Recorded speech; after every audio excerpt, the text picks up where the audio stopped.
welcome to episode 1, aka episode 0 of the Strictly Unrelated podcast. Yes, hello. What's up, everyone? What's going on? My name is Brian. This is my co-host Emma, and she is full of boogers. Emma, hello. Hello. Oh my god, that sounded so bad. Hello.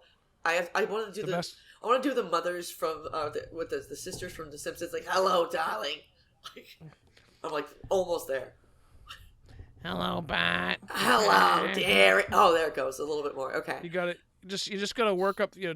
Get your body to channel the cancer that's been gathering from all the processed food, and just have it gather in your throat for a moment. Oh, and then you can get the sound. The cancer is from jokes that I couldn't tell in the moment. Like that's how you get cancer, when the joke is just eating away at your brain, but there's no one for you to tell.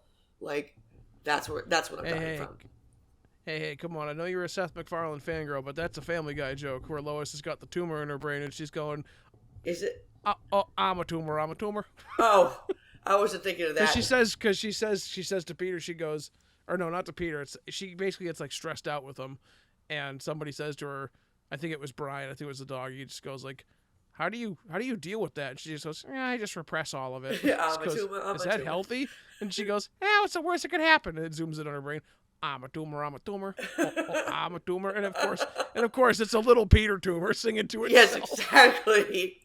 Oh my god. Yeah, I remember that now. I wasn't actually actively thinking about Seth MacFarlane. Thank you for bringing him back to my mind. I do love thinking about him so much, especially in my private time. That's when it's my best. That's kind of weird. I didn't say anything about that. I did. Yes, you did. You fucking said you made a joke about me being Seth MacFarlane fangirl, and I absolutely am. But like, I love his work. Now you're just bringing stuff off stream into stream. I didn't even. I just made a little snide comment towards. Okay, but what if we cross the streams? If we can't cross the streams. That's the only thing I know. Okay. Okay. We know you want to cross streams. Hey, let's go ahead. I got jokes for days, kids. Listen. Just because you want to play tummy sticks with Seth MacFarlane, all right? Hey, you can both deal with that on your own time, all right? This is a J-rated podcast. This is for all the kids. No, it's not G-rated. In my mind, it's not G-rated. This is for all the 6-year-olds whose parents let them browse YouTube because they're too bored to parent them, and then wonder why they grow up to be absolute disasters of human beings. It's just a little bit. Oh my god, I love it when like. I used to work. Go ahead. Go ahead. No, you go. No, your turn. I was just gonna say I legitimately worked with a woman who, that her kid, you could tell that kid was going to be an absolute nightmare for her, and I haven't talked to this woman in years, and I low-key, I've actually looked up her name in the police log recently. Are you serious? Because I'm so convinced because that kid was raised entirely on an iPad. And the girl who I worked with, her mother, was one of the most absent parents that like I've ever seen. And she was really snappy towards her daughter, and shockingly, her daughter was just as snappy at her. And it's like, gee, I wonder where she gets that from. That's just, and then no. That's just, and it's like, no, that kid's gonna be a nightmare. If that kid is not pregnant or out of the house by 16, I'll be stunned. Yeah, I know. So you just kept up just to make sure to see if you were right, like 16 years later? Like, oh yeah, I haven't talked to her in years. But I legitimately looked at it like a couple months ago. I was like, I wonder if she's incarcerated yet. Or maybe if CPS took her kids yet. That's interesting. That's a happy topic. I like that we're opening with just judging someone's mother. To be clear, I'm not looking the mother up. I'm looking the daughter up. Oh, okay.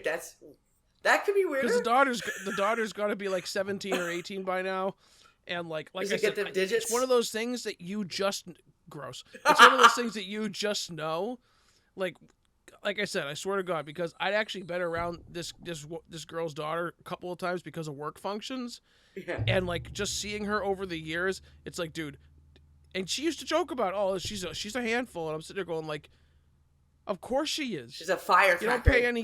You don't pay any goddamn attention to her, and then you got her raised on the TV. Her dad is also some loud, absent dude too. It's like, of course she probably hates She's gonna you be a already. bitch. Yeah, she didn't have any like social interaction besides like with school when growing up. So she has the huge mommy daddy problems. You know, like that's what that. Well, and again, she's really good head though. Like that's a people pleaser. Okay, relax. That's a people pleaser. Relax. Listen, so you're the one bringing up the Chris Hansen jokes, and already we're like 2 for 2 in terms of jokes that are going to get people turning this shit off already. Come on. Come on. But it's fun. I don't want. If anyone's like still through at this point, they've already won my heart. So. But you know how it is though. You've seen even just passing in the supermarket. You've seen a kid that's just an absolute fucking disaster. Like I'm like this, and is, it's like it's kind of a result listen, of people. Usually, but not always. It's 100. It's 99.9% the parenting. Working this whole idea that this whole idea that the kid is just pure evil. I don't think I've ever seen it once in my life. It's always because, and people get all, and it's funny because people get all testy and they're just like, oh, well, you can't judge because you're not a parent yet. It's like, fuck you. I've had 3 younger siblings. I had good parents, and I've seen friends with bad parents, and I have eyes and ears. I don't need to be a parent to know that you're not doing a very good job raising your fucking kid. Exactly. I was a preschool teacher at one point, and it's the exact same thing that I've said a million times over. Like, you can see immediately what the problem kids are going to be because you start figuring out what the parenting problem is, what they're doing. And that's exactly, like, this girl in my class at one point, I won't say her name, obviously, but, like, her parents basically just, when she'd have a fit, would just pay no attention to her, just lock her in a room. It's like, no shit, she's going to be attention seeking and be doing a bunch of mischief because it's just like, I hate to say this is a controversial statement, but like, dogs are trained the same way. Any attention is attention, and they don't care if it's negative, they don't care if it's positive. So like, when you neglect your kid like that, like, of course they're going to act out and be like the snotty kid in class. Yeah, and again, it's not something that's it's not something I think that's controversial at all because, I mean, just people and creatures and in general, obviously people have a much greater capacity for it. You just, like you said, they just learn from a whole variety of things. And it's not really hard to see when a kid, is being raised in an environment that's either going to be bad for them or is going to cause or the parents are already causing a problem. But It was, like I said, I always felt bad because it was one of those things where it's like, she's not like abusing her daughter. I'm not like going to make anything crazy kind of comments like that. Sure. But it's like, she's not going to be very close to you. She's going to be pretty distant from you. Chances are as she grows up. It's like you don't spend any time with her, it seems like. And then when you do, you literally just hand it an iPad, and then this podcast is definitely This is a podcast definitely for parenting tips, just so everybody knows. Like, neither of us are parents. We just decided it's about that just for this one episode, apparently. That's okay. When we get an alcohol sponsorship, that'll be what we say. We'll just say, there we go. What? Are you sick of your kids? Just slip a little Smirnoff in their nightly apple juice, and they'll sleep like champs. That's the American approved parenting tip of the night. Drug your kids. Vodka is the whore's drink, and also for 12-year-olds. So, we all know that. That's obvious. I think I heard R. Kelly say that once. I wouldn't be surprised. That seems like an R. Kelly thing to say.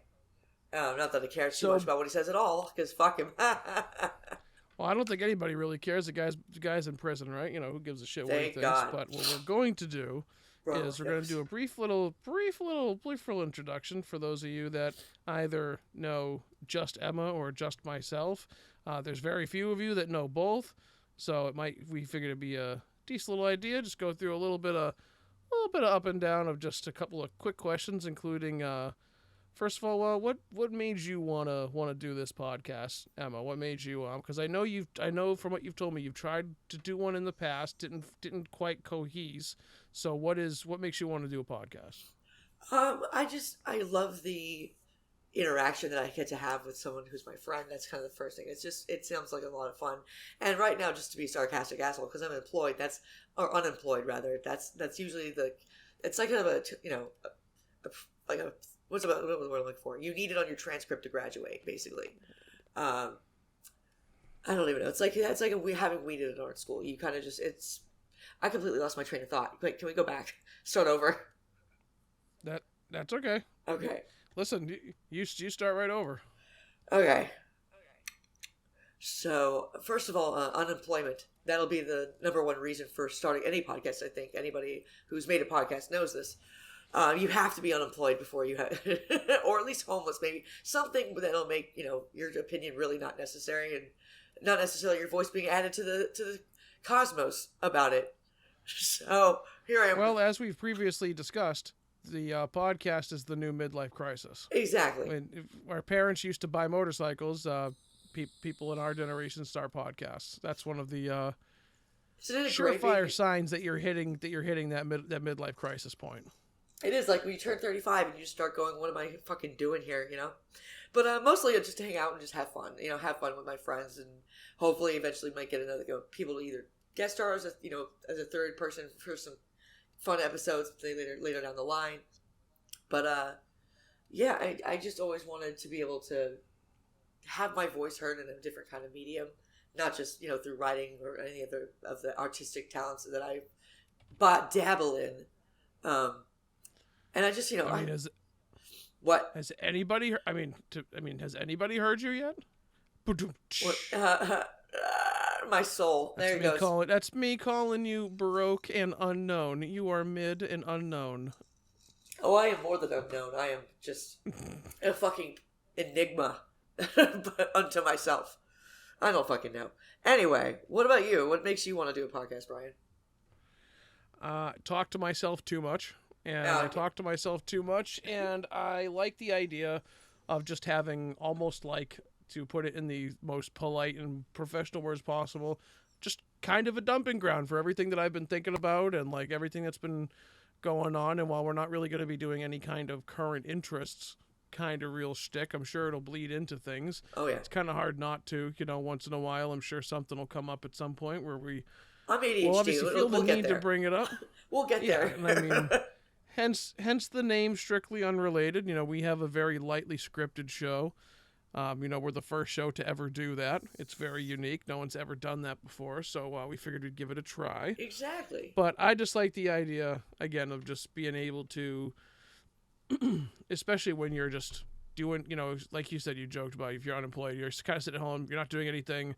It's like, Jesus Christ, you know, I need something to take up my time. Yeah, be productive in some way.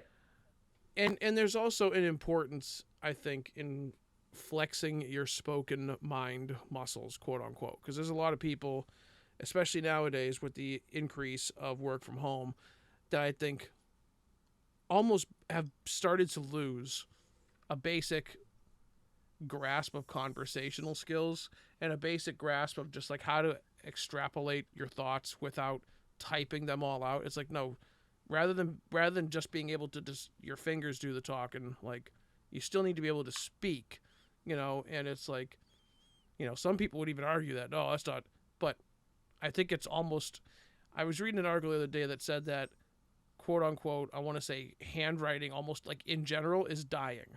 Yeah. Like there's actually kids that don't, like, are unable to like spell their names in like high schools. And it's like, Jesus. You gotta be, it's like, well, because everything is obviously so digital that handwriting is almost becoming like an art form, because, or at least it's at the very tipping point where it's starting to hit that.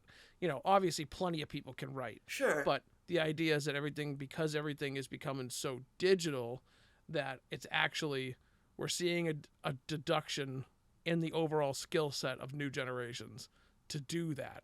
So it's just another thing that's kind of like, wow, could you imagine in like fucking the tail end of our lives in like 40 years where it turns out that kids, like, you know, don't know what pencils are anymore because everything is just, you know, done on laptops. Yeah, I mean, we were the first generation to really start, like, as kids, we, you know, we're introduced to computers at fairly young of an age, but it was like, you know, the very first computers that really existed that were personally you could have in school.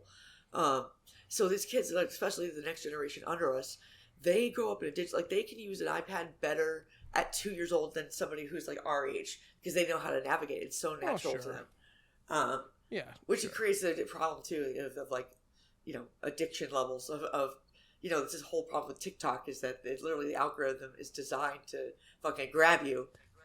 So. All right, so tell the people with when you're not sitting here talking bullshit on a podcast and not sleeping. Yeah. What are you doing for hobbies? So like if I was, you know, if we were hanging out, what would you be wanting to do? Give us an idea of who you are so we can help get the audience to understand you just a little more. Okay. Well, I once upon a time of long ago before Sigourney Weaver, I was just a little child. No, we're not going to go that far back. I enjoy just. I went to film. Let's not go to the sperm and the egg. Let's accelerate a little bit. You know, Shit. I mean, we don't need a full history. Oh, so interesting. And the question is, what are your hobbies? All right, stay focused here. Don't break the squirt gun out early. My favorite best hobby that I'm just fantastic at is squirreling. As you know, you just said, I'm ADHD as fuck. So there's times where I'm just in the middle of a sentence and just not remember where I was going because it's so far away from whatever the fuck it was I was talking about. So that's really fun. I don't know what else. I'm sure there's plenty of people out there who have the same experience.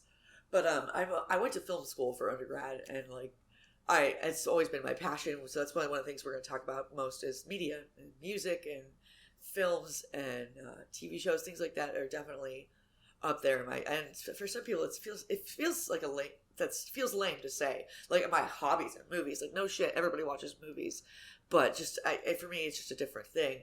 And then the other thing I do is I paint. I paint a lot. I make a lot of it like mandalas. I find it very like soothing and zen.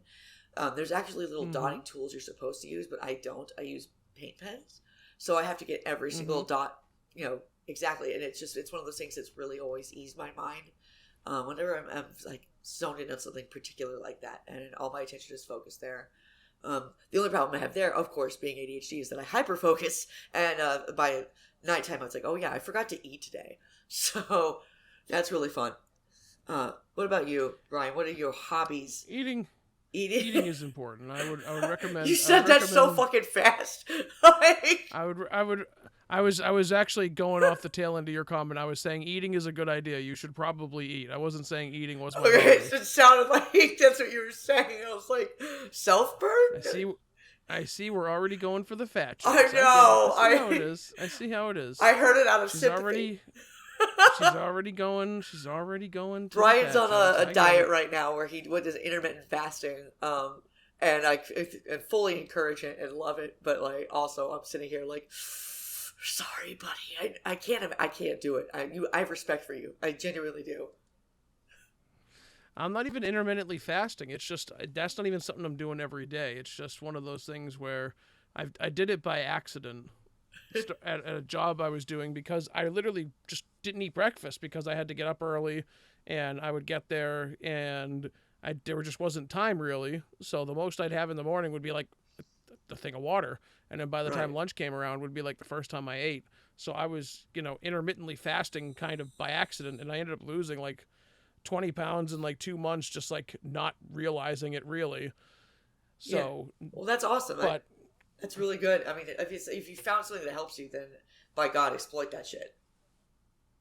I mean, it sucks to recognize it because then your body's like, nah, I don't feel like doing it anymore, and it's like, yep, all right, this is where we go. Of course, yeah. But, it never agrees with you. But no, in my spare time, I'm just playing a whole ton of fucking video games. I'm a huge fan of video games, horror movies, and I have been doing a lot more writing, and I've been self-teaching cybersecurity because I'm trying to do a little bit of a job, a little bit of a career shift, and cybersecurity is a lot. So I'm trying to teach myself that, and then like I said, in the meantime, I'm trying to do more video production on YouTube. I'm trying to get used to video production on YouTube because I'm not super great at video editing. I've got a very basic knowledge.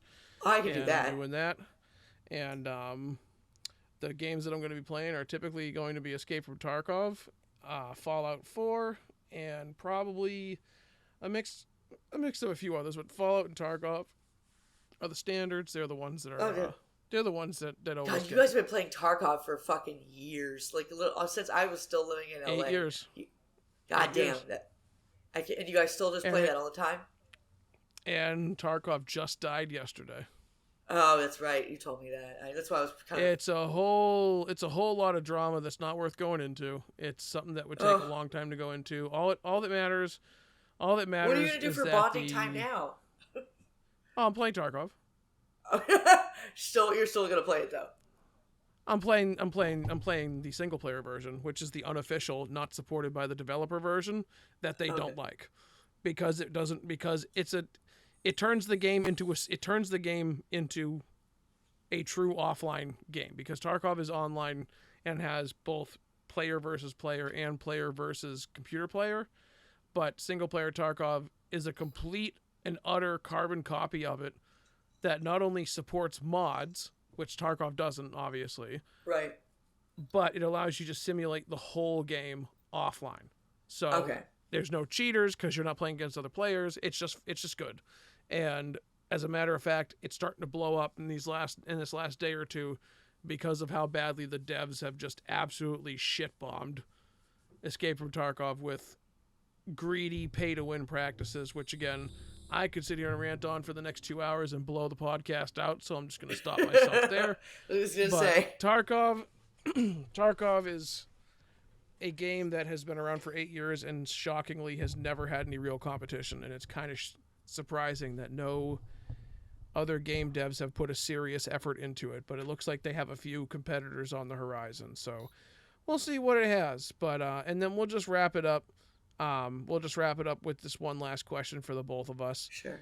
What would be the kind of music that you're listening to? I know I say that because everybody, it's funny. So everybody, at least a lot of people I know, nobody says, "Oh, I listen to one kind," right? Everybody listens to a bunch of different kinds of music. But it's like what you listen to let's right go now. with just something.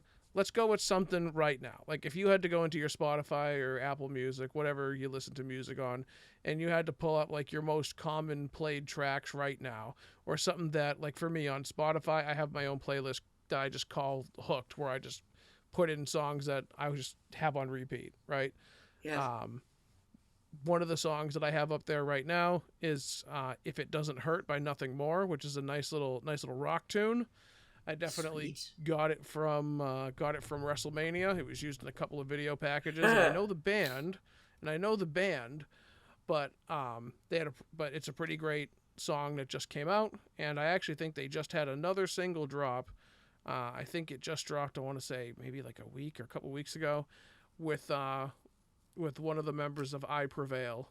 So it's they're pretty solid. I like listening to a lot of rock music, but aside from stuff like like them, I got into Greta Van Fleet recently before not really knowing about them for a while. I don't have no idea who that is, but Greta Van Fleet has often been, and to a point of almost sickening repetition, has been compared to to Led Zeppelin. They have a very close sound, right, and they have a very, very just a very good Led Zeppelin rock kind of sound to them, which is funny because their lead singer, from what I remember, is mostly models his look after Steven Tyler from Aerosmith, and he does have like a very 70s rocker kind of look to him. But the kid's got a pair of pipes on him that could launch nukes. He's got a big voice. And the sound is really classic but really good. You almost for a second think that you're listening to a Led Zeppelin cover band, and then you start realizing, no, this is original music. This is not Led Zeppelin. And like I said, it's gotten to a point that people almost get mad when you say it because it's so overdone. Everybody says it. Robert Plant has even been asked to his face if he's heard of them before. Yeah. And he's even kind of joked and said, "I hate those guys," And of course, he said it with a smile on his face because he doesn't actually hate them. But it's one of those things where, again, it's like, yeah, they just have this sound, Yeah. And some bands are particularly like that. Sound. Like there's if you hear an Imagine Dragons song, you're gonna know immediately who it is. Well, yeah, because it sounds like three animals dying in a microphone. Oh, we're gonna shit talk. Okay, that's how it's played. No, I'm just doing the fucking Nickelback thing. I know. To Imagine Dragons, they're just so popular. It's easy to. I saw a meme once. It was like, if you showed me a picture of four random white dudes standing next to each other, and you told me it was Imagine Dragons, I would believe you. So. But aside from that, also Lindsey Sterling just had a single come out called "Eye of the Untold Her," which is really fucking good. But I like cinematic music, is what I like to tell people. I like cinematic music, not just like it makes me feel things. It's like, no, I want it to actually make me feel things. Like I don't want something that's just, whether it's gonna get my fucking blood pressure up, whether it's gonna feel epic, like this one from Lindsey Sterling, who, if you don't know, is basically was known for a while as the dubstep violinist. Yes, exactly. I know exactly. Just in case the audience don't know, we'll share it with them as well. Oh, yes. You don't know Lindsey Sterling, because don't forget, there are three people here. It's you, me, and everybody else. That's right. Oh, my God, I almost forgot. That's right. Almost forgot about you sitting over there in the cuck chair in the corner. We're sorry about that. So, but I'm going to send you a link for both the recent Lindsey Sterling one and one from Greta Van Fleet for your own perusal. But I like cinematic music. I like stuff that catches my ears and stays there. And the only other last one that I'll mention that's been on absolutely just button breaking repeat has been Kingslayer by Bring Me the Horizon and Baby Metal, which is absolutely astounding because Bring Me the Horizon has a very notable sound, and then you have Baby Metal who just comes in all squeaky with their little J-pop voices after Bring Me the Horizon's just been screaming into the microphone, and then you just get Kingslayer. It's like, oh. I mean, but it clashes, but then it mixes together so well. It's and the one I sent you is actually the live. The one I sent you is actually the live version, and they are both just insanely good live. Both Bring Me the Horizon and Baby Metal. They both sound identical to their albums, if not better. So and I feel terrible for getting the lead singer from Bring Me the Horizon, but he has got, just like the guy from Greta Van Fleet, he's got a pair of missile launchers where his pipe should be. He's got a big voice. He can yell, scream. He's got a good voice. But that's been on my repeat. But what do you? I went 3 tracks deep. What's a couple of tracks you've been listening to? There's actually like one in particular. Like I kind of go by artist. I don't always just listen to one song because if I like one song, I try to listen to the other. Like see if I like the whole album. So the one it's not been just lately. I've been obsessed with it's jazz. There's this jazz singer named Melody Gardot.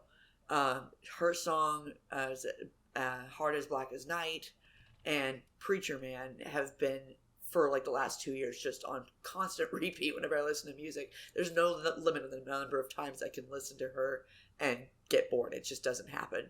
The other one right now though is Hozier, who just put out a new album.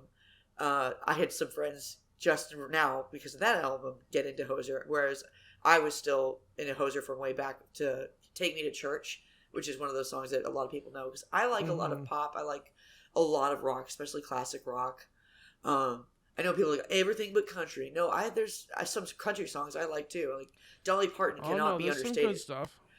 Dolly Parton. There's some good country. Yeah, the good kinds of country. Like there's Johnny Cash was something I was raised with too, having lived for somewhat short time in Memphis, but just things like that. It's like you said before, my tastes vary all over the map. It's kind of what kind of mood I'm in, and lately I've been into like a jazz and like almost like Hozier's not folk music, or really pop music at all either. I don't know what kind of genre I would put Hozier in, but he's fairly popular. A lot of people know who that is.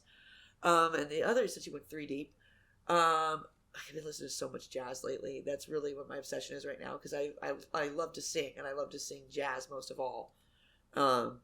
Anything Ella Fitzgerald or Etta James or kind of the obviously the front runners for that genre are going to be some of my favorites because that was what I was exposed to first. But I have a whole Spotify playlist with all my jazz favorites. It's so fun. It's such a great playlist, and like the best thing I like about jazz is it's always kind of upbeat.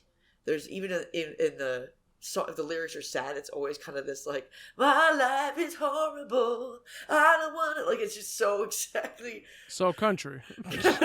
Basically, dude, I've been having this talk with people because there's a lot of black people crossing over into the genre of country, and immediately, of course, being pushed out of it by racist white motherfuckers who don't understand. Like, no, you got country from them too. Like every good kind of music we stole. So don't think for a single second like real country is. Well, and to be fair, there have been black country artists for a long time that have also Darius Rucker that have also kind of gotten a little pissed, especially with like the Beyonce pretending that she's the first person to ever sing country. Yeah, like the lead singer of Hootie and the Blowfish is black, if you didn't know, and he has some fantastic tracks whole albums in country that are beautiful. So. And I think he was one of the first to do that crossover though. Like I think it was country. Go ahead. Yeah, sorry. Go ahead. No, go ahead. I was just gonna say country for me. Obviously everything I say is my opinion, right? But I think the biggest problem that country has is the same thing that mainstream hip hop has. Is the mainstream stuff is all really derivative, shitty, fucking Walmart music. It's the same kind of just like. you can only listen to so many songs about how many sluts and rings you got and how much gold and how many people you're gonna kill. Just like you can only hear so many songs about your fucking tractor, your girlfriend. It's like, listen, there's the mainstream shit. It's like you need to do your best, and it's not just country and rap that have this problem, quote unquote, but it's like, it's like you need to remember that there's a lot of layers, and it's like obviously all the popular stuff is right up top, but it's like you gotta kind of sift through, you gotta swim downwards. It's like it's okay obviously to like stuff that's mainstream. We sound like some fucking hipster, but it's one of those things again where you have to realize that the mainstream stuff is made for a mainstream audience, meaning it's made kind of dumb because it's meant to just appeal to wide ranges of people. Obviously, that's the whole point of that kind of music production, right? Is that you're producing for the masses. You're producing for money, but like that doesn't. But like, for example, I have tons of hip hop on my playlist, and and some of it was popular at some point. I am a victim of the nostalgia. I have some golden hip hop on my playlist, but I also have a lot of hip hop that isn't something that you see immediately, because it's really good storytelling, it's a good beat, it's good, but it also tends to not be the standard hip hop. Just like with country, there's a lot of country that's just like, Jesus Christ, I've heard this song 6 times, I can't believe there's a new one. And it's like it all literally blends together. It literally is it's literally boiled chicken. It's all the same thing, and I don't get it. Well, see, for me, that's why my people third listen to this. Exactly. That's why my third choice for my for my list is a song called Annabelle by Shabuzi, which is one of these black artists who are now Shabuzi. If you haven't heard it, I don't have a link for you right now, but I'll send it to you later. That's why my third choice for like the top 3 songs I'm listening to, I have this song called Annabelle by an artist named Shabuzi, which I love. That's a great name. It's in one of the Shabuzi. This is a great song. But you can win her yet. I'll send you a link in a little bit, but it's like one of those songs that it's just on endless repeat right now, and it's by one of those black artists who's crossing over into more of a country. There's a certain sound to it that you'll hear, like they're still bringing a little bit of that hip hop and kind of bring a little bit of like that, like what are they gonna voice auto tune? Sure. Sometimes as a style that's used a lot in hip hop, not necessarily because the person can't sing, but as a stylistic choice, as T-Pain has taught us all in the last few months. Holy shit, can T-Pain sing? I just saw those videos for the first time just like last week. I was like, what? So the whole auto-tune thing that he was getting shit for, it's like that was an artistic choice because the man could fucking sing. Anyway, those are my music choices for like what I'm listening to right now. That's one of those topics too I could go on and on forever about, especially if it's jazz. All right, so we also wanted to include a little bit of a bit here where we're going to do our choices for top 5, or at least our favorite 5 horror movies, and we thought it would be a fun little conversation. And spoiler alert, we've kind of already had this conversation. So the reason that you're hearing it again is because our first episode. So Emma ruined the first episode. No, I'm just kidding. Emma didn't ruin the first episode. So there was an issue. with the recordings, and it was basically Windows' fault, and something cut off and ruined Emma's recording. So something botched Emma's audio, and I wasn't able to put everything together because, again, Windows kind of fucked everything up for her. So that's what you're saying now. That's just a likely story. Because it botched up. I mean, it was your story. It's your story unless you want to change it. I'm just saying. I would like to think that my sometimes my speech levels of how fast I talk, or it's like I'm fucking it up myself. So I don't let machines do all the work for me. Okay, in this day and age, you gotta pick yourself up by your bootstraps, which is exactly what I'm doing. I think that's been a thing for a long time. Listen, but boomers, they've been alive for a while. All right. Football. So, when it comes to horror movies, we'd talk about like a top 5 kind of deal of like what we think are, our favorites, and they don't really follow any real specific guidelines. We just decided, let's do it the BuzzFeed way and just start off with a quick list, because one of the favorite things that we have the most fun talking about, I think, before even starting this podcast, is about movies. Yeah. And and obviously in this post-COVID world.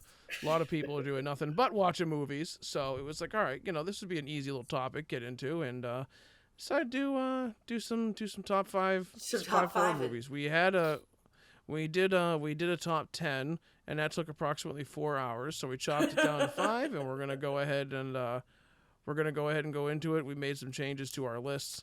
Mine is relatively the same. I made one shift around, but yeah. So we're gonna just go ahead. We're going to go ahead. I'll let you. We're going to start at number 5. I'm going to go ahead and let you go first, Em. But basically the idea, we just want to go through a list of our 5 favorite horror movies. We have to explain why it's on our list because, again, it's just a top 5 as in top 5 for us. So we need to know the reason. So when we go through the individual entries, just go ahead and let the audience know what it is. Let them know why it's on the list, and tell us about it. Sell us on it. We're bored. We might be watching Netflix tonight or whatever. We might be able to watch it. So number 5, what's your fifth place horror movie? My 5th place, which is usually not a distinction or anything, but for the top 5 for me of a list of horror movies is pretty majestic, if I may use that word, because movies, how I love them, and then horror movies are like right there at the tippy top of genres that I like. Cringe. I'm gonna embarrass myself for later with that. Whatever. My number 5 spot is cringe. Get over here. We're just doing Scorpion out of this. Leave Scorpion out of this. It's Sub-Zero. Excuse me. Actually, no, that was actually Scorpion. Don't you dare try to correct me on that again. Scorpion, but it's really funny. Here, not Sub-Zero. But it's so funny. Okay. Number you totally 5. messed up and you're covering your ass. I know it. But go ahead. Number 5. Number 5. I'm going to put A Quiet Place. It was really a debate between that and The Conjuring. But I ended up choosing A Quiet Place because, although The Conjuring has more of a rewatch value, I think A Quiet Place is something that it took horror to a place it hadn't been before for me. It was completely unique.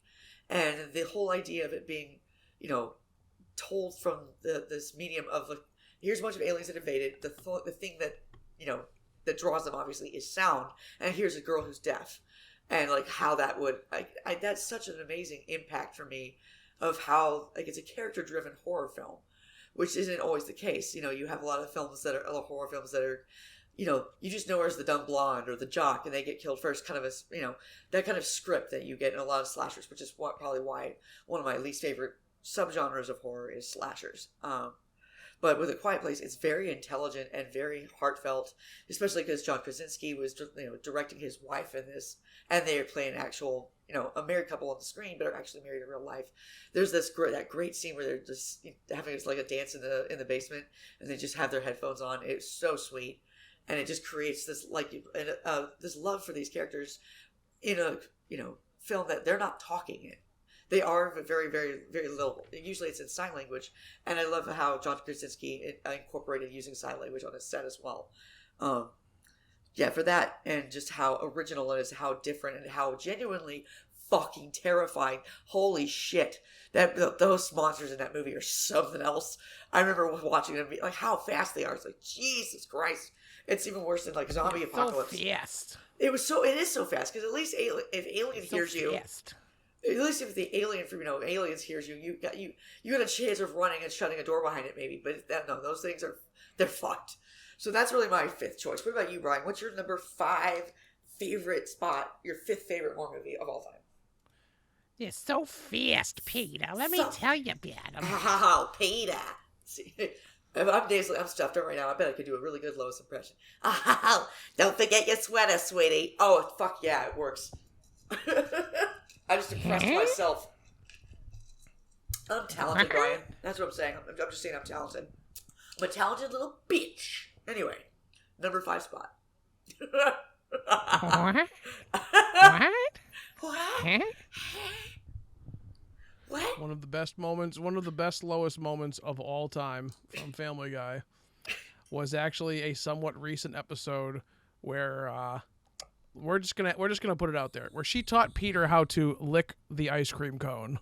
on command. And it turned out to do very good things for Lois because obviously she was being a little selfish. And obviously Peter is or Peter. just clever. We're just going to go with clever. I'd say clever. So we'll agree to disagree. And so what happens is Lois decides it would be a really good idea to kind of Pavlov's dog, I think is the right way of using that, to take this, to teach Peter that at the sound of this one sound effect, it would literally drive him into an oral frenzy. And that's great. So I haven't seen it yet. Naturally, he hears the sound and he's in the room with another woman who's not Lois. Oh, shit. And all I'll say is he might be distantly related to the person in the room. Oh, no. And Lois hears the sound, because I think it's like the Entertainment Tonight music or something stupid like that in typical Family Guy fashion. But Lois realizes it, has one of these come to Jesus faces, and I think screams the loudest scream I've ever heard her voice actress do in one continuous take, just screams and runs full speed to try to get to Peter, but does not get there before completion. Oh. And that's literally what that made me think of, and I was like, that's great. Peter! Because she literally just screams and runs. Jesus. I love that show still. I don't care what anyone says. It's so fun. I think there's not an episode that I've seen where it was like cringe. I think my favorite episodes are always going to be seasons 1 through 10, but everything else is always fucking great. And I'm going to watch it because Seth MacFarlane is my boo. So I'm just a couple seasons behind. So for number, yeah, it's okay. And you know what? It's one of those things again where it's like when you go out and you're just hungry, sometimes you just get McDonald's. Is it good for you? So good. No. I fucking love Did it take a lot of effort? No. Was it cheap? Yeah. Kinda. Did you get full? Yeah. Eh. But that's Family Guy, and that's fine. It's like that's one of those things. People think that anybody that acts like they have some kind of sophistication when it comes to comedy is just a cunt. It's just it's the truth every time. Anybody that tries to judge you on something that you think is they're just nasty people, or they really unfortunately just don't have the capacity to understand it. And yeah, maybe that makes me a snob, and that's fine, because you know what? That's one of my pet peeves of all time is people that judge others' humor and like treat it as if you're either immature or you're mean. It's like, listen, man. Maybe you should take your enlightened self and realize that laughing plays a lot of roles in life, including coping, it's laughter is laughter. If it makes somebody laugh and it didn't make you laugh, that's fine. Right. If it confuses you that it made somebody laugh, that's also fine. Yeah. It's like, people that think that like, Family Guy is like lowbrow or below them. It's like somebody next to you in the subway rips a massive fart. And I was literally about to say that. Like, don't pretend like you don't laugh at fart jokes, okay? Like, it's so fucking stupid just to pretend. And if you've grown so beyond the shallowness of such lowbrow humor, then you know what? Stay up near the ceiling where you floated and don't come down. That's fine. Exactly. It's like you enjoy your highbrow humor that nobody else does. I'm too good for Family Guy. Seriously, get over yourself. Like, people are allowed to like certain things. People are allowed to be turned on. If it turns you on, it's sexy. If you laugh, it's funny. Just fucking play it. It doesn't matter. Mind your business.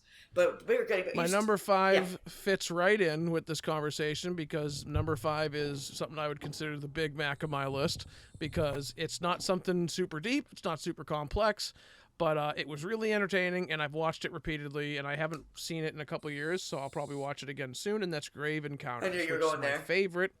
So Grave Encounters is my favorite found footage film. And there's a lot of found footage films nowadays, like way more than you might think. Yeah, you're the one who introduced this to me, by the way. Like, this is the film that I didn't know existed until you, and I'm the better for it. It's a great fucking flick.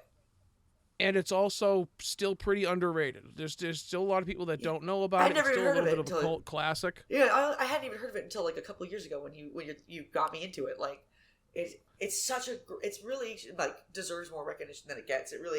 It's really fucking creepy. I liked it a lot. It's a lot like the Blair Witch Project because it was made on a shoestring budget.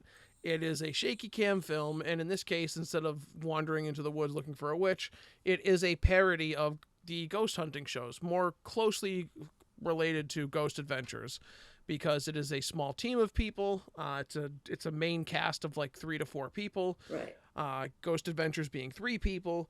And the main character himself kind of looks like a little bit of a knockoff Zach Bagans, which is kind of fun. Because Zach Bagans, who a lot of people affectionately know, especially myself, as the Ghost Bro, he's one of these like kind of dudes with like he's got his little spiked hair in the front.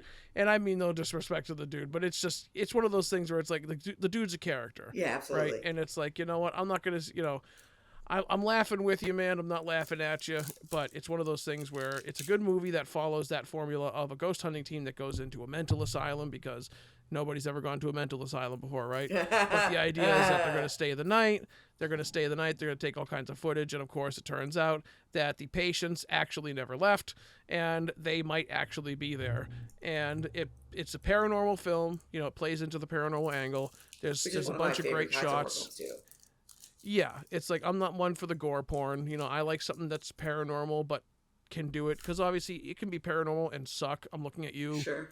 Every other Conjuring film except the first one. Yeah, exactly. But although the Conjuring 2, to be fair, is not terrible, but the rest of that series and that whole franchise is it's spotty. We'll put it that way. Yeah, like that's my feeling about a lot of horror movies, but especially that fucking franchise because The Conjuring was excellent. But Grave Encounters was really good. And again, it was made for pennies. The second one is a big time downgrade.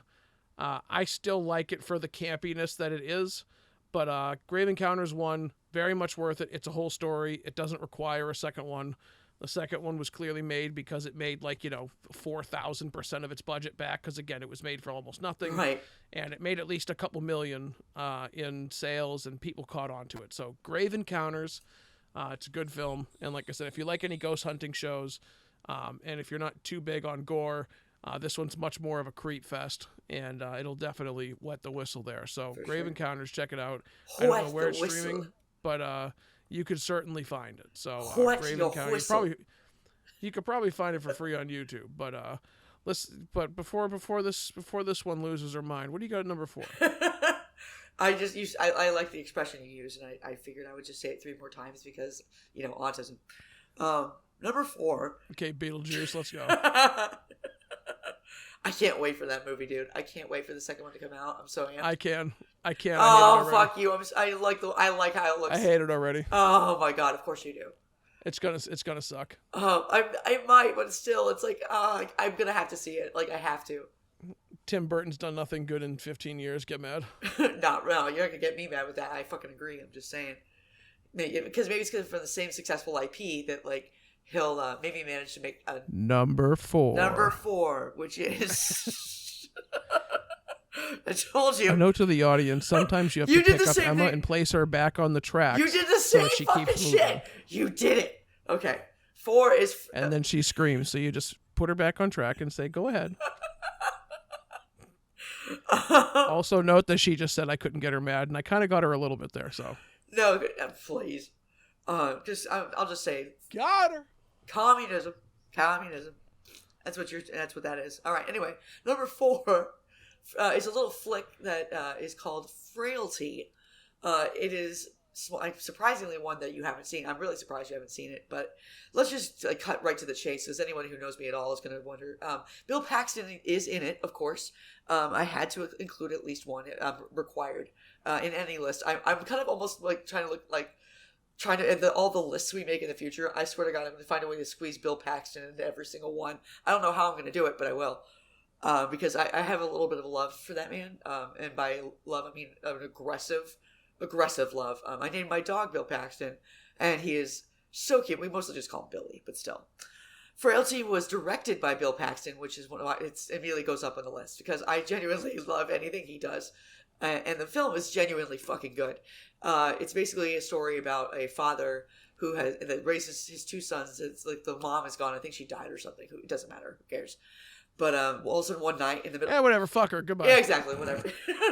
In the middle of the night, he wakes the kids up and tells them that he's been, been contacted by God directly, that he's going to be his soldier, and like that he'll show you with what weapon. It's like all these little miracles to guide him and all this shit, so that way he can kill demons, which you of course don't see. Only it's told from the perspective of one of the little boys who doesn't see anything. Like it's just basically his dad is just killing people, and so it's this really like psychological thriller. Like, is he actually? Are these people actually demons or something, or is it like is he actually like a hand of God? Which is what this calls in the future, like the hand of God killer is what he's known as. But it's fucking great. My mom, the reason I love it too is that my mom she doesn't like horror movies, and she saw that movie and she went and locked all her windows and like made sure the front door was locked, and it freaked her the fuck out. Which is already right off the bat, that's going to be a movie that I'm going to watch, because anything that freaks my mom out is going to be, I need to test this shit. And it turns out my mom's really easy to freak out, but still, she said the same thing about The Exorcist. Like she had an impact on just how much I loved it, because she didn't. She did, or rather, she says it's a great movie though. She does admit that, but it's like fuck if she'll ever watch it again. But if you're into like psychological thrillers like that, it's Bill Paxton and Matthew McConaughey's in it. It's like it was made in 2001, so it's like kind of in that genre. If you remember any other horror films from around that time period, it stood out. But it kind of for some reason got lost in to other films of that time, like Scream and all the 90s horror basically. And it kind of got edged out in that way, but I think it absolutely deserves a spot on anybody's list. So that checks me out. What about you, Brian? What's your number 4? Bill Paxton. I've never heard of that. Bill Paxton. I've never heard of that guy before. I'll have to look him up. So for my list here, for my number 4, it is Arachnophobia, and Arachnophobia is number 4 because it is a wonderful little mix of creature horror, which is my favorite kind of horror film. Which is funny because there's really only my number 1 could be considered a little bit of creature horror, but creature horror is like my favorite, and I feel like there's not any good creature horror anymore. Would you consider Gremlins creature horror? Did you hear me? Yeah, I guess. I mean, I guess kinda, because obviously it's the creatures themselves, right? So I guess they would. The only thing that comes with them is that they're more humanoid, and I think that's why I might feel a little bit hesitant to call it that. It's not like Arachnophobia, where the enemy, or Anaconda or Deep Blue Sea, where like the horror comes from like the creature or creatures. Like Placid. Where, Gremlins is obviously, I would say, much more of a comedy film, but yes, and Christmas. It's definitely about a 50-50. It's also definitely a Christmas 50-50. movie. There's a lot of movies that are Christmas movies that people aren't ready to talk about, but when we talk about Gremlins, I think that's the only thing that kind of holds it back from being like I don't know if I would consider it creature horror. I mean, by technicality it is, but just because of how humanoid they are, it's kind of hard to call them creature horror. But I technically I'd say sure they are. Okay. But Grave Encounters is 5, Arachnophobia is at 4, and that's because it was one of the first horror movies I ever saw. I'm also a huge spider dweeb. I love spiders. I'm not the kind of guy who's gonna sit there and fucking hold a handful of them, but I'm definitely a fan of anything involving spiders. Eight-Legged Freaks would have been on a top 10 list of mine, but it's not going to be on my top 5. It's going to be on another list for another reason. But I love spider films because everybody gets freaked out by spiders, and you don't need to do gore. They just freak people out. And Arachnophobia was great because the spiders were not like mutant spiders. With the exception of some special effects at the end, they were all very realistically portrayed. And the spiders themselves were mostly spider actors. So they were actual spiders that they used.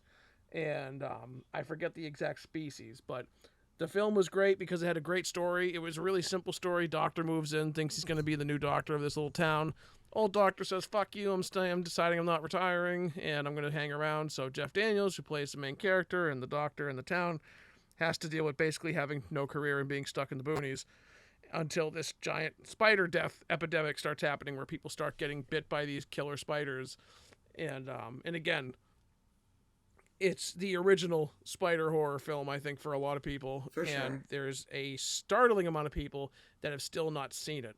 And I love springing it on people It's so good. that do not like spiders and just being like, okay, Saw, boring. Conjuring, you want to be scared? Here you go. Yeah. This is going to terrify you.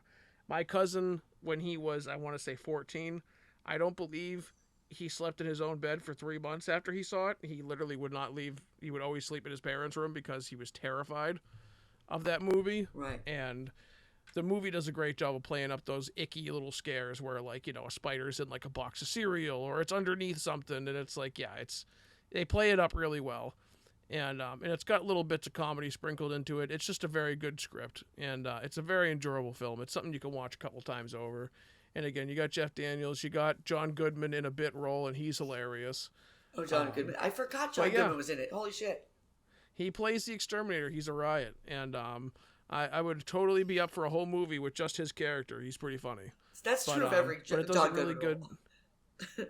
It does a very good job though of just painting a one of these little podunk little towns that has like one doctor and one general store, and this idea of like what happens if this exotic killer spider finds its way there, and then what happens when it starts to multiply. And it's your standard horror movie fare. It's nothing ultra realistic, but again, if you're a spider fiend, as in like they scare you or you like them, it's going to be a good movie, because if you don't like them, it's going to terrify you. And if you enjoy spiders or you like spiders, it's a fun little romp with them as the main villains. With them as the main villains, because I won't lie, as someone that is fascinated by spiders, I always get a huge kick out of people that are giant babies around them. I had a friend once named Maureen who, we at one point we both decided to face our fears in the form of a movie. I chose not to show her arachnophobia because I didn't want her to have an absolute fucking panic attack, because that shit would have given her, like, she would have hyperventilated. I know it right now. It's a great movie, but she was my friend, so I chose not to traumatize her further. I feel like maybe I should have been, now looking back, it would have been pretty funny, but but then again, that's just me. There's nothing that bonds a friendship like heavy amounts of trauma. Yeah, exactly. Well, actually, it's true. Trauma bonding is some real shit, man. It's a hell of a drug. Yeah, so you just look her in the eyes, you just say, I picked this movie not because I hate you, but because I love you, but I'm going to apologize ahead of time. I just needed you around to help me. That's all it was. That's just how you word it. You just say, I love you, I'm sorry, strap in. That's funny. Anyway. That would be number 3 to you. That would, no, number 3 to me is not that. My number 3 movie is The Shining. My third favorite of all time. It's my favorite Kubrick film. It's my favorite. It's one of my favorite performances by Jack Nicholson, because Jesus Christ, he is the elasta-face he has in that movie for some reason scares the shit out of me. Yeah, the physical acting is great. It's so, like, he just goes overboard with it, and it could have been so easily like cheesy to go that deep, but like with Jack Nicholson doing it, he's just a genius. And so, especially the iconic "Here's Johnny" moment. When you watch it, everybody knows that moment, but not everybody has seen that movie. So when you actually watch it, though, it's almost gets you off guard. Like, you're so like sucked into whatever you're watching that you almost forget that it's coming. And that's, at least that was my experience the first several times that I watched the film. It's classic, dude. You can't go wrong with it. If anyone wants to, it's like 1970s, like peak horror, where it was like very subdued. And I like a lot of horror films that are just way over the top. Like Saw is one of those films where it's just, it's going to be holy shit, like roller coaster ride levels. Like you're at a fucking fairgrounds just riding the zipper, daring your life at every turn. Just, but like The Shining is like, you can't go wrong with it. I've yet to show that film to somebody, have them at least not appreciate it. Because it's also pretty fucking freaky. White children are just terrifying, aren't they? Like, every single white child between the ages of like 5 to 8 belongs in any horror film ever. And there's some standouts. I'm not touching that with a 10-foot pole. But it's true. White child. It's never like, if I see like if there was ever a black kid in the front, like leading a horror film like that, I wouldn't know what to think. because they're not scary to me. They're like it's just, oh look, he's so sweet. Look, he's a 5-year-old, and like no, but if it's a little white boy, get the fuck out. I don't want it in my house. The raincoat, no, have its boots outside. It becomes an it, not a he. Let me just put it like that. Like I said, I'm not going to touch that with a 10-foot pole. Okay, well then anyway, well what's your third then? Let's. You can take all the racism accusations. I'll deal with it as it comes. I'm gonna say shit here. Children in general are just fucking freaky, and they really it's are. because of the it's the stereotype of the raven-haired, porcelain-skinned little girl in the white dress that has been repeated over and over and over again.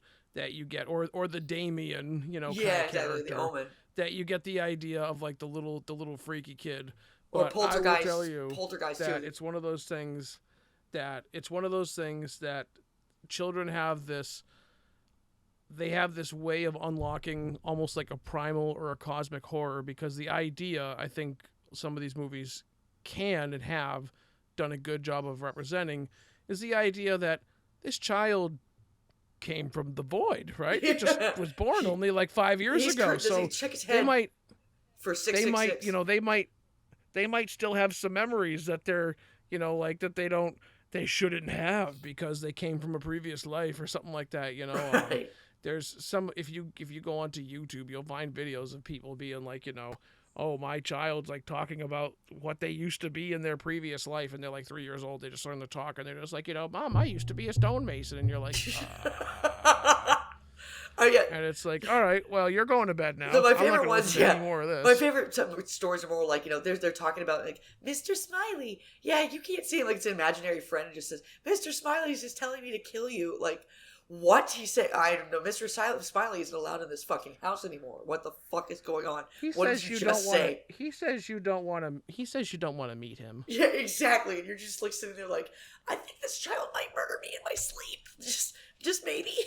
If there's, if any animal show up, like animal ritual killing shows up, if I see a dead cat on this lawn, I'm gonna put him in a fucking orphanage. I swear to God. Yeah, not even just the idea of the little kid just being ominous and scary. It's just the idea that also kids are blatantly honest in how they speak and all that stuff, and how people have a very difficult time of not, being complete and utter dweebs when they're talking about themselves. But at number 3, I've got Freddy vs. Jason, which I guess would also fall into that McDonald's category, but I fucking love Freddy vs. Jason. It is hilarious. It's campy. It's bad. It is entertaining as hell, though. And there's no other movie where you're going to get both Freddy and Jason, and their fight at the end is completely worth it. And I really wish that we got another one in the series, maybe sometime with all the fucking member berries that people are huffing these days. Maybe we'll eventually get a sequel to Freddy vs. Jason. Maybe even one where we get potentially Ash, but pretty sure Bruce Campbell is like 96, so I mean, I don't know what I don't know what condition he's gonna be in. What kind of I don't know if that's gonna happen. It's kind of like hoping Michael J. Fox is gonna be able to give you an autograph. I'm not sure you should. Credit to Michael. He's in a little bit rougher shape than Bruce is, but Bruce, he's not that far. He definitely could still do it, and I kind of hope we get. If not Ash, it would be great if even if they just did like Freddy versus Jason versus Pinhead, or they mixed in some other. Or how, versus Michael, or something like that. Put some other horror icon in there too, could be fun. And the movie and the script was serviceable. It did what it needed to do. It introduced both characters. They both have a pretty understandable reason for being in the story. And, the human characters are obviously the worst part, just like they are in fucking every horror movie, except my number 1, in which they're great. But Freddy vs. Jason, it's one of those things again where it is just so much fun. It's got a lot more. It's probably the goriest film on the list that I have, because again, I'm not huge into gore. I'm not either. But Freddy vs. Jason is classic. It's so good, and I love when people are just like, yeah, but that movie sucks, and it's like, yeah, it sucks, and it's great. Yeah. It's not very good. It's a classic. But it's entertaining. It's entertaining as hell is the difference. Yeah, no one's asking a horror film to be an Oscar winner, okay? Like, we came for a very specific reason. It's not because I was like, oh my god, they won Best Actress. Like, no, it's because I want to sit here and either laugh or be scared. Like, somewhere in between usually is where it falls. So, And again, there's something to be said about just being entertaining. You know, it's like the first Mortal Kombat movie. Shit, but is it entertaining? Oh, yeah. Exactly. And that movie. Number two for you. That movie has a special place in my heart. The very first Mortal Kombat. It's so fucking bad, dude. I love it. My number 2. It's nowhere near as it's sad because the second one is so much worse. Yeah. But it's a perfect example of how the first one was bad but entertaining, and the second one was bad but also bad. And see, this is why I have such love for James Cameron, because that man is the godfather of making sequels into franchises. Like, you've seen it, at least do him at least twice before, and yeah, he's a genius in my mind. I can sit here and geek the fuck up about... Fun fact before you hit number 2, the entire Resident Evil movie series arguably only happened because of Mortal Kombat Annihilation. Because Paul Anderson, who did the first Mortal Kombat film, was so upset with how bad the second one turned out because he had no role in it. I actually think he was making Event Horizon at the time, which is why he couldn't do the second Mortal Kombat film. Right. So they rushed it and gave it to somebody else, and of course it was terrible. So when Paul Anderson got Resident Evil, he vowed to never leave that series until it was all done and said. So arguably the whole Resident Evil film franchise, the Mila Jovovich era of Resident Evil films, is entirely Mortal Kombat's fault. And I love those movies go ahead, too. number 2. Yeah, and I love those movies too. My number 2, though, is The Exorcist. This is, again, one of those movies where my mom was talking about. She was raised religiously. Overrated, lame. Yeah, shut the fuck up. I will kill you. Jesus Christ. It's not overrated. Look at that, officer. You hear that, officer? She threatened me on a recording. Oh, Jesus Christ. If I'm a threat to you, I swear to God. I wouldn't, I'm not going to get into how I'm a threat or not. We're not going to discuss that because we're just going to let the audience find out slowly that I am indeed a threat itself. You're discussing it. I'm waiting for us to move on. The Exorcist, though, was made in 1970. I remember I took a 70s cinema class when I was in film school, and the final in this entire course was comparing and contrasting any two films of our choosing that were made in the 70s. So I chose The Exorcist and Willy Wonka and the Chocolate Factory, and I don't even remember how I made it work. Same film. Exactly. My professor was like, "This gets an A just because how you were able to find the bullshit that I pulled out of my ass to compare those two films was spectacular. I've never done better than that in my life, but both films are like among my favorites. So it was like." The Exorcist had to be up there. My mom talked about how she couldn't sleep with the lights on for like 2 weeks, and I can't remember if she said it was in her room or if she was in the living room. I think she might have said that she stayed in the living room because she didn't want to be alone in her room, which was so hyped up for me as a kid. And then my brother and I finally saw it, and it was like hilarious to us when it shouldn't have been. Like, it was still scary and still very fucking awesome. Like, it's just a cool ass film, but like. The quotes from that movie, like, "Let Jesus fuck you." We have used that, like, with the amount of spam buttoning that shit, my brother and I, and just like, "Do you know what she did? Your cunting daughter?" Like, just, the British accent just sells it. I don't know why. We cry laughing every single time we watch that part of the movie. Of course the demon's British. Which is fantastic. That fits the time. It makes sense in a lot of ways. Oh, absolutely it does. Like, especially in 1970 when you still had that kind of proper, like, almost British accent that was spoken in most films by women, more particularly. It's just, yeah, it's spot the fuck on though. And that movie scares me because it's just, for me, it's watching the mother, who is a spectacular fucking actress in that film. In general, yeah, sure too, but it is genuinely scary for me for that reason, because it's one of those things where it's just her and this little girl in this house alone, and it's just such a slow burn that when it finally starts getting into the more serious shit, you're just like, I don't know. The effects that were done for this film were way ahead of its time. People were running, fucking screaming from the theater, and understandably so. It's like, you have to almost realize, when I watched it for the first time, I don't know, like 2000 or something like that, or I was like 12 or 13. And as you realize, like, okay, this is something that was dated. My mom thought it was so scary because there was nothing fucking more terrifying than that at the time. But I still love it just as a piece of art, because it's, like I said, it's such a slow burn, and the detail they get into Father Karras's fucking story and how very understated it is. It's almost it feels almost like The Conversation by I can't remember the director right now, but whatever. It's just something that's quiet, and it's kind of just leaves you guessing. Like, you know, like a dark room in a house or something, like walking in and you get scared until you turn the light on or something. It feels that same kind of it's, slow, like, I don't know, is this gonna be scary? I don't know what the fuck is happening here. So, and that's always gonna be on my fucking list. Also, when I was in film school, we saw that shit in 70 millimeter. Can I just say, oh, just gorgeous. There's no better way to watch that than on a fucking big screen. If anyone listens to this and they have like a screening in your city, fucking go do it. It's awesome. But anyway, so that leads me to Brian. What's your number one, my good friend, my mon frere? Okay, relax. So my mom had a similar experience. My mom had a similar experience. Exorcist absolutely crushed her. It was one of those things where, again, I think it was just, again, there was so much more of a focus on the church and Christianity back in those days, and Catholicism, and whatever you were in that wing of religion. And my mom, I want to say, still to this day, she won't watch it. And I know that back when she was a kid, it actually like borderline fucked her up. And she wasn't the only one, as we've discussed. And it's one of those things, again, where it kind of just illustrates the power of faith, right? And it's just one of those things where it's the first time that you saw like a real kind of just awful depiction of a demon. Like, not even Satan, just a fucking demon.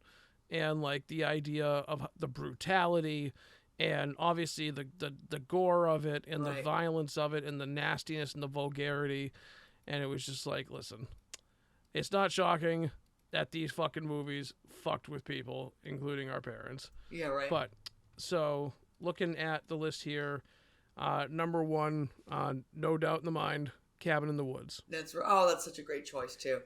Cabin in the Woods is my number one because it is easily my most watched movie on the list. I would gladly sit down and rewatch it again as soon as we hang up because it's just very, very good. It's got a lot of rewatchability because there's a lot of stuff going on. Well, the way it breaks the genre and it breaks stereotypes in that genre is what's really like legendary for me. Yeah, it's a very clever breakdown of tropes and like the idea of the different horror aspects that you see. The group of young hot people going up to an abandoned location for a weekend. What's the worst that could go wrong? And it plays with those tropes and then throws them in your face when you realize what's going on underneath it, because it's also very much a comedy on top of being a horror, but it's very much a black comedy, because it's obviously got a very dark setting, and the idea is that these kids are, like in most horror movies, in threat of being killed. But there is a major underlying factor in this shadowy organization that is shades of the SCP Foundation, which, for those that know the SCP Foundation, they'll really love this movie because it's the idea that there is this shadowy organization, this pseudo-religious shadowy organization that is basically making sure that the surface world stays protected. And the way it stays protected is by making sacrifices. And what do? They set up this whole elaborate thing. The betting bunch shit. Of kids. The betting pool is my favorite part of the whole fucking movie. That's exactly what human beings would do. And without getting into even more spoilers, just if you're a fan of the SCP Foundation, if you don't mind some mild gore, because it is there, it's not completely without the blood, but it is incredibly good. It's very funny. There's a lot of good lines to it.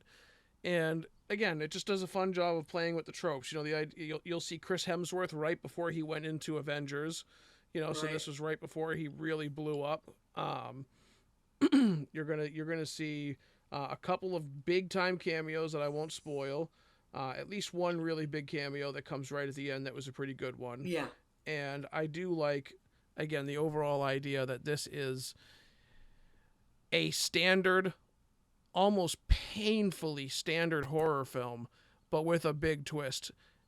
And it's a very meta twist. It's like, it's as if the filmmakers were the ones making the film, but then it comes back one more layer and now you're actually outside the film. So it's very good. It's a lot of fun. And if you haven't seen Cabin in the Woods, I don't know what you're doing. My mom hasn't, but I think my mom would really, really love it every time I think about it because it's not really scary. It's more fun and lighthearted. There's definitely obviously the horror elements, but the way that it breaks barriers. It would be pretty scary for the casual movie watcher. It's good. It's got good creature horror mixed into it as well. And it's got one of my favorite scenes. The creatures in that movie. It's got one of my favorites. It's got one of my favorite scenes in all of horror films at the very end, where to not spoil it, I'll just say the floodgates get opened and it's wonderful.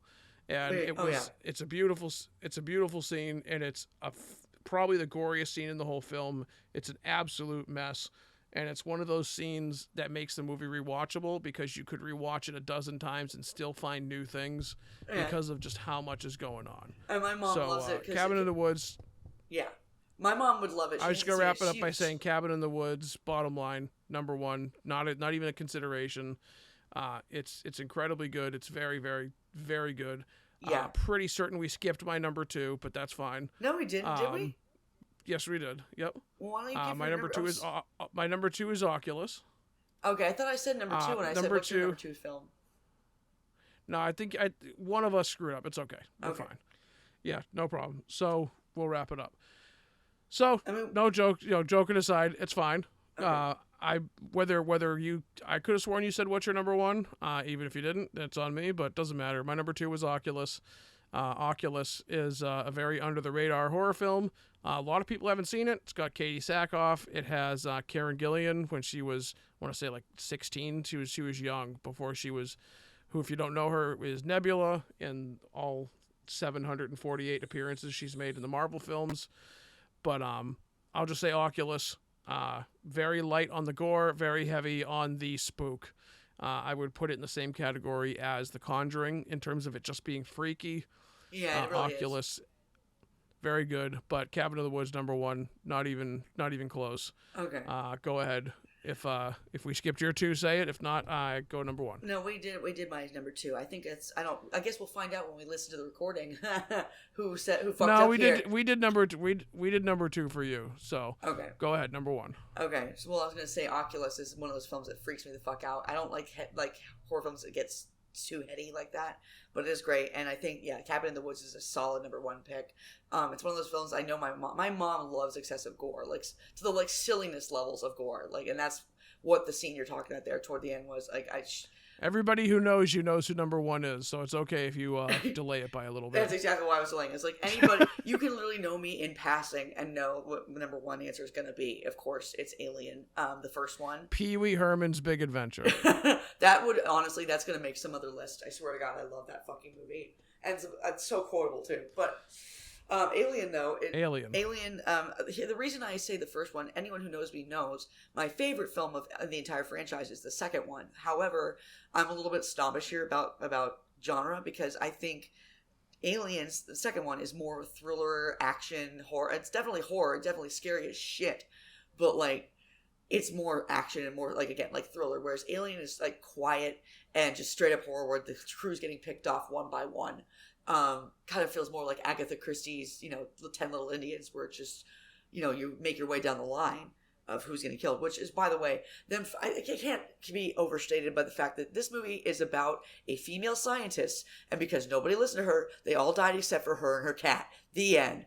10 fucking stars. You're never going to get a better plot line for that of a movie for me. It's impeccable. There's no argument for me. 10 epic Reddit updates for everybody. Reddit, yes. Oh my God. It's so, but the thing that I love about it is that a female survived with her cat. It is the perfect film of all time. it is the perfect film. Me and my cat were just going to be sitting there. Maggie and I were just chilling, just looking at everybody else like, you kill me. Fucking losers. Look at us here still breathing and shit. We're cool. Number 1, baby. Number 1. Okay. And now we're going to go back. Pull it back. That's too much. Listen, at least you're gaining some self-control. I'm proud of you. Oh, thank you. I know I'm working on it a little bit here. But Alien, though, is forever and always just going to be the top of any horror list for me. Because when I first saw it, I was also 9. I was just young enough to be home alone when I was sick one day.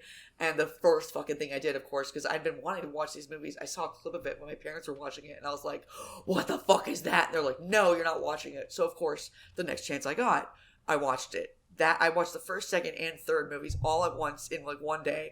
And then I gave my mom the beautiful gift of having nightmares for 2 weeks, and she kept having to comfort me in the middle of the night. Sorry, Mom. I remember when I got scared. She came in my room like, "What are you crying about?" And I was just like, "There's a face hugger under my bed," and I just saw my mom's eyes go dead. Like, you fucking dot, you idiot, you stupid little bastard. She is very right to feel that way. So, Well, I think there was also another time when I was living at my parents' house and she knocked on my door and came in and she saw the television she screen and she was like, "How many times is this now?" And I was like, "I don't know. I lost count around 1,000 somewhere a few years ago." She was like, "Yeah, that sounds about right." So, um, it's one of those things that it's so easy to give me any gift because my friends have found like Aliens color book and like I have a cookie jar that's the alien egg and my salt and pepper shakers are also little alien egg shaped. It's disgusting and I love serving people with it. It's just like they're just not expecting to see that disgusting gross little eggs. Personally, it makes me just happy beyond could be. And then yeah, that's pretty much I have I could go on for literally hours about why these films are so perfect. I know you could. That's why I'm paying attention.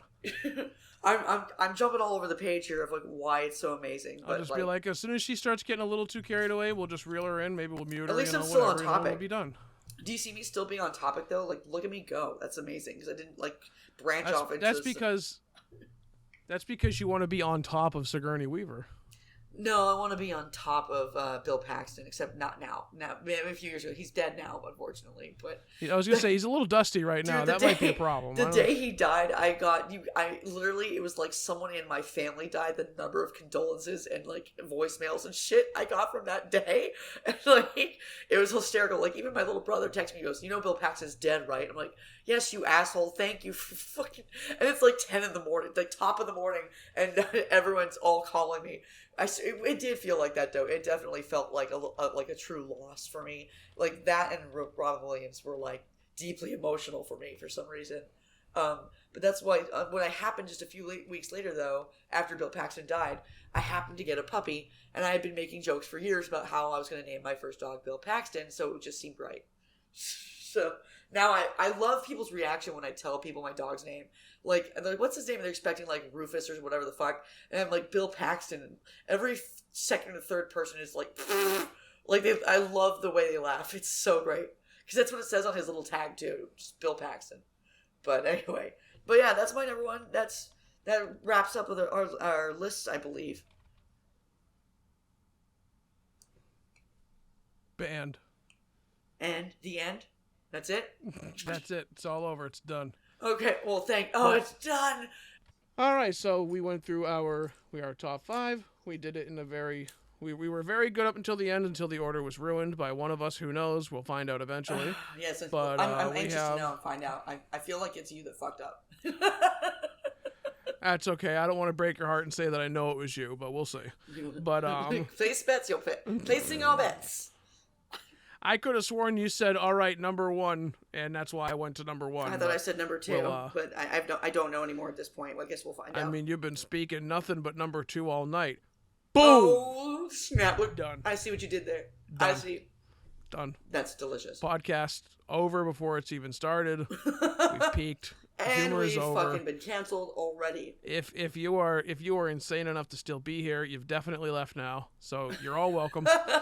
Yes, you're. Thank you. But yeah, so thank you. We're going to do similar episodes to this. So we're gonna do similar episodes to this, where we either include like a little bit of a top 5 somewhere, or we honestly don't have a whole lot of planning behind this podcast aside from just the idea that we both know that we have a horrible propensity to just start rambling on about shit. Yep.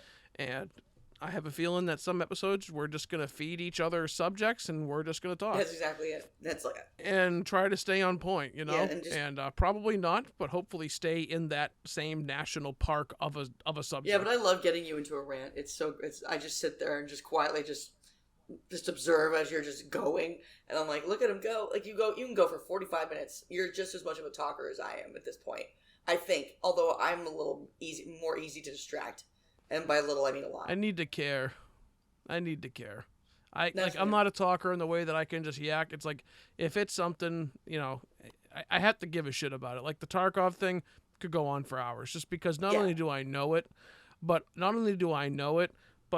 been dealing with this developer for the last, 6 to 8 years now. 8 years now, it feels like. Right. 8 years. Jesus. And there's a lot of background to be said about it, and I could sit there and yak for a while about how there's a lot of great things and a lot of bad things about them, more great things than not. But this is so astronomically out of left field, and it's so unbelievably tone deaf that a friend of mine, Ali, put it in the way that I probably would have just said it in the first place, which is just they have to be in trouble. Like there has to be a reason Right. for them to have put out this, because it's an unbelievably exorbitant, like expensive version of their game that has a ton of pay to win in it, and it's just awful. And Right. like I said, I could sit there and talk about it forever. But yeah, it's one of those things again where it just needs to be something that I give a shit about. Right. So. And that's funny for me is that I will talk about anything. Like there's subjects I could go on for hours and hours, and then there's other subjects I didn't know I No could way. go on for hours and hours, but I did. No way. What? I'm making fun of you saying as in like, no way, you can talk about anything all you want. No way. No way. Oh, That's news to me. I know. That's news to me. I am never an knew enigma. that. I am very, very, totally unpredictable. I'm just Your first name is Edward? fuck you, you hateful bitch. I don't know. Maybe just a little. Edward Digma? Enigma? Oh, I see what you did there. Shut up. Hit her with the Batman Forever joke, and she didn't catch it. All right, well, she'll The Batman she'll and catch Robin up to is- those, I'm sure. We have another list of things for like our favorite bad movies, and that movie is right on that list for me. Batman and Robin is so fucking great. Like, Batman and Robin is probably the one bad movie that actually, bless you, that actually aggravates me. And again, bless you. it aggravates But you. it's the one it aggravates me because the little parts that are there that are funny, like the fucking bat credit card and the fucking bat boiling nipple acid. suit. But that's Batman Forever. Oh, is that Batman Forever? Batman and Robin, yes. Okay. Yes. I mean Batman Forever. Batman Forever with is Riddler one of and my Two-Face. favorite Batman films of all time. Ah, shit. God damn it, that hurt. Ow. Batman and Robin, I know it hurt. Batman and Robin, though, Yeah. is the one with Mr. Freeze and Poison Ivy, Yes, and it's it is also a bad movie. atrocious. I was talking about the one with the No, Riddler. see, Batman Forever is not a bad film, and I refuse to believe that. Batman Forever is a phenomenal film. Oh. It's one of those films that, because of where we were coming from, everybody thinking that we're going to get, another Tim Burton Depression Festival like he did in the first two, where it's just like, oh, look, this is going to be great. It's going to be Tim Burton doing more things with the color black, and then some other things are going to be black, and then maybe some dark grays, and then also black. And also everybody's dead, and it's like, okay, Tim Burton, Beetlejuice is the one movie you've made that I've ever liked, with maybe the exception of the first Batman. And after that, I don't know if I've liked almost anything else Tim Burton's done. But that's just me. And again, everybody was expecting Tim Burton 3. They got Joel Schumacher, and they got a version of Batman that's far more cartoony and far closer to the Adam West ones that people are willing to admit. It But is very that'll much. be for another episode, because Forever is underrated, and I don't care. I'm never going to change my mind. We'll see about that. We'll fucking see. You're not going to change my mind either. I'm probably not. But I can Yeah, try. I'm going to change your mind. I'm going to change your mind. That's because I have a mind that's changeable, because I'm not a stubborn asshole. That's okay. Mine's changeable too. No, it's not. I bet. Is it though? It's because I have yet heard one single thing to sway me from Batman Forever not being a good film. I don't Everything think it's is just- necessarily a bad film. I just everything- think it's really cheesy and hokey. Everybody always says just Batman Forever bad. Why? Joel Schumacher bad. It's like, yeah, sometimes, sure. I had an uncle that who passed away recently, but his last Christmas card to me was, he's like, "Your generation has ruined the character of Batman Forever. Be ready to debate." And like, my first feeling was no, that's not true. But over the last couple of years, I've been like, yeah, he's right. Like, the Batman has just been fucking ruined. But what's his generation of Batman? Fucking Adam West. Yeah, exactly. It's exactly what it is. He's born. Get the 60s. fuck. Yeah. Tell him not to speak too loud so he doesn't crack a bone or nothing. No, I can't anymore. He's dead. But I know. I was joking, saying that's someone you should have told. All right, take it easy before you break a hip. Sit down. It's like, no, the Batman hasn't been ruined. It's I a think different he's right. interpretation in the original. Nah. I think he's somewhat right. I think Just because The last Batman with Pattinson was both good and hilariously fucking melodramatic. I was laughing my ass off. Like, it's like, something in the way. The whole fucking movie. And it's like, can you just chill the fuck out, dude? Like, calm down. This is how I'm good. This is how I'm going to end the podcast on my side of things. Batman Forever was better. Than the newest Batman? Than the Pattinson one, 100%. It is better because the Pattinson one sucks. I'm sorry. It does, and I'm sorry, and I'm tired of pretending that it doesn't. I couldn't. Exactly. I didn't like it. It took me 2 viewings to realize what I didn't like. It took me 2 viewings to realize what I didn't like about it. But I'll tell you, the first time I saw it, I was like, all right, it's okay, but there's something nagging at me. And I saw it the second time, and I was like, nope, I don't like it. What was it? And I watched it again, and I was like, hey, we could sit here and talk about it forever. So we're gonna wrap it up today. Okay. We'll leave Batman for next another episode subject because we'll get Brian's epiphany on Batman. there is no epiphany. There is only facts. But no. Okay, well, anyway, it was really fun. I saw it a second time, and I was like, I think I figured out what I didn't like about it, and from that point on, I don't like it. I don't think it was very good. I think it was very overdone. I think people were just excited to see Robert Pattinson not be a pedophile vampire anymore, and we're excited to see him in like a actual entertaining role. Yeah, but I was not very impressed. I thought every character, including Bruce, was kind of stupid. They had all the makings of greatness, but it's in some certain moments it works, but like for the most part, it's awful. Anyway, so that's our show. But it was a bowl of shit with a couple of shit logs on the side. There was no makings of greatness in there. Okay. Well, some other episode, I'm sure we'll get into like our favorite Batman films. Like that would actually be a good idea for a list. We can agree that the Snyder films are not worth watching, and then go from there. Exactly. At least we agree on these couple of things. And like, I don't want to go on talking about shit that I don't like for the entire episode. I think we might actually have similar like priorities in that sense. And then we'll discuss all the other weird shit that Emma thinks about Batman films that are wrong.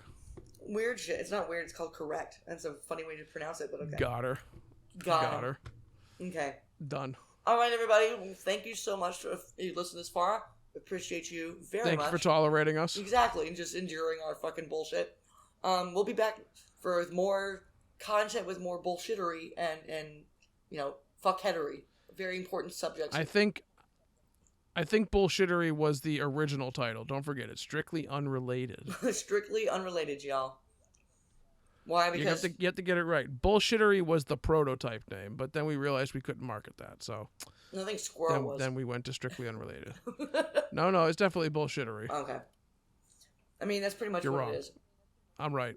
Okay, you're right. You can be right if you want to. I mean, I'm doing my best impression of the cunt that lives in my house, but we'll go ahead and talk about that another day. Yeah, get there. We'll get there. I'm sure. Thank you for joining, everybody. You've only had to hear the words cunt and fuck and all that a couple dozen times. Yeah, that's good for we'll us. step it up next time. That's good. Yeah, we'll definitely step it try up to next time. We'll step it up next time, and hope you have a good rest of the night. And we should be clocking in at about an hour and a half ish once we get everything done. So I'm glad you stuck around. And like I said, if you have any questions for us, leave them in the comments below. We're gonna go ahead and get this posted.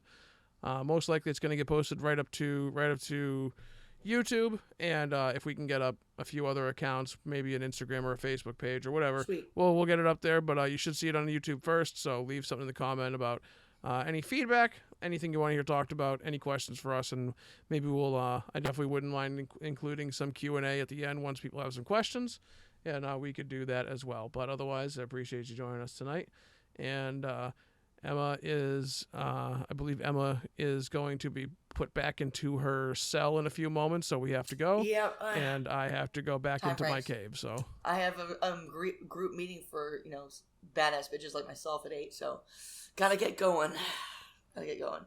Emma's in prison, so she's on kind of a schedule, so we have to let her go back. It. I've been put away for my freedom of speech. Freedom of speech! I have freedom of speech! Okay, anyway. Yes, you're right. Okay, you've overstepped your boundaries. Get out of here. Okay, I'm gonna go now. All right. All right, thanks everybody. Click.